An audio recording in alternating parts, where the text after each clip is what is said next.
What's up, YouTube? Thought I would do a quick video today on the progress on my Bushcraft Strop sharpening system. It's going to be a really nice, lightweight for Bushcraft backpacking, all-around sharpening system.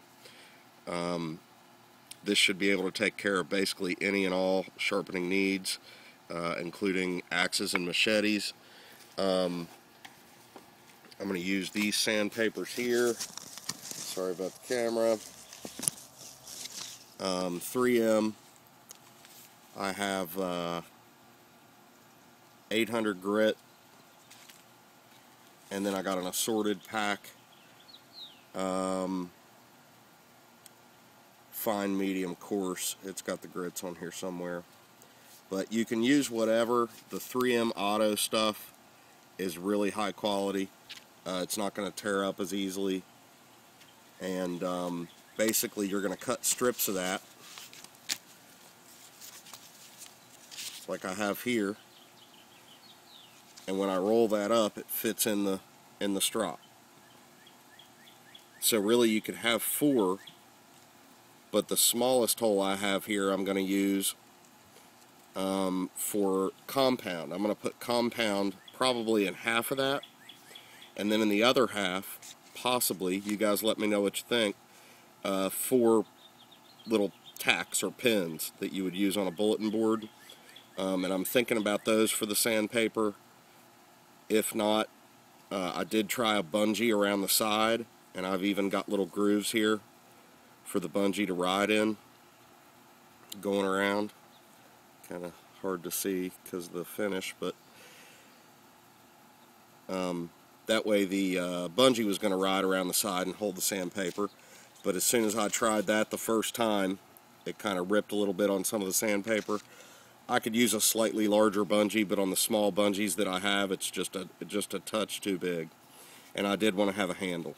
You know, I want to have a handle on there.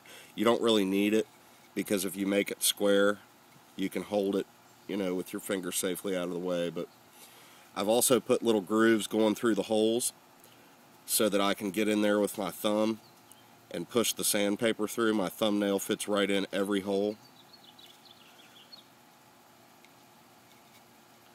so that I can push the sandpaper out easily through the other side. Nice thick piece of leather on this one, and I found the stiffest mouse pad that I could find, based on recommendations from my buddies. They're all telling me that you do not want a mouse pad with a lot of give, or it'll actually round off your edge a little bit, which totally makes sense. When you think about pushing against a real soft mouse cushion with a knife, it's going to kind of wrap around it somewhat. So anyway, I did a lot of sanding on this one. I took it up to 800 grit, got all the marks out. Well, I left some of the carving marks, like especially in these side little areas here, just so you know it's handmade. And finished it with tung oil. I've got 2 coats on there. I want to put a 3rd coat on, maybe a 4th, but this way it'll be waterproof. I even went inside the holes, and that way the wood's not going to get tore up and rot, because if you're out there in the bush and you're out there camping, you're going to get wet. No way around it. Getting in and out of creeks, and God forbid if you're camping and it rains, that always sucks, but deal with what you're dealt. And if shit hits the fan, you're going to want something like this too. This is lightweight. I made the holes nice and large so the sandpaper fits easily. I wish I had a nice drill, but I don't, so I used my hand drill, old school, with a small bit, and then followed up with a chainsaw file to get those where I wanted them. So at this point, you know, I don't have the equipment to be making these things left and right, but I would like to get to that point. And hope you guys like it. If you have any questions, let me know. I'm going to start doing some sharpening with it soon once I get that 3rd coat of tung oil on there, and I'll let you guys know what I think. And probably put black compound on there. That's what I'm thinking. You guys let me know what you think, but I think the most aggressive compound you could get would be best for, you know, being out in the bush. You're not gonna want to go with probably green or white. You're probably going to want to go with black. That's probably what I'll go with. But hope you guys like it. Let me know what you think. Thanks for watching. Please sub.